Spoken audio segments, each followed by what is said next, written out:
Assalamu alaikum. Hello everyone. How's it going? I hope you all are doing so great by the grace of Allah Taala. আজকে আমরা আলোচনা করব বিশেষ সাধারণ জ্ঞান নিয়ে, যেটার ইংরেজি হলো জেনারেল নলেজ। আজকের পার্টে রয়েছে বাংলাদেশ সম্পর্কে। চলুন শুরু করা যাক।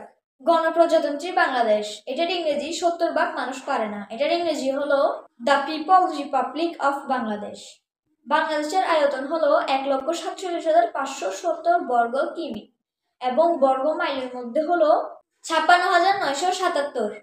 বাংলাদেশের 64টি জেলা রয়েছে এবং 8টি বিভাগ রয়েছে। প্রতিটি বিভাগ আলোচনা করা হলো। চট্টগ্রামে 11টি জেলা রয়েছে। চট্টগ্রাম হলো সবথেকে বড় বিভাগ। ঢাকা হলো 13টি জেলা। ঢাকার মধ্যে জনসংখ্যা অনেক বেশি।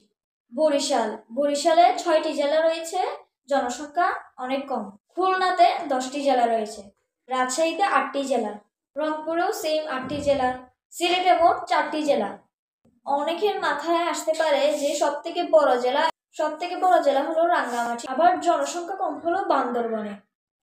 সর্বোত্তরে রয়েছে রংপুর বিভাগ, সর্বদক্ষিণে রয়েছে চট্টগ্রাম বিভাগ, সর্বপূর্বে রয়েছে বান্দরবন জেলা, সর্বপশ্চিমে রয়েছে রাজশাহী জেলা। আজকে আমার ভিডিও পর্যন্ত। Follow for more. আসসালামু আলাইকুম।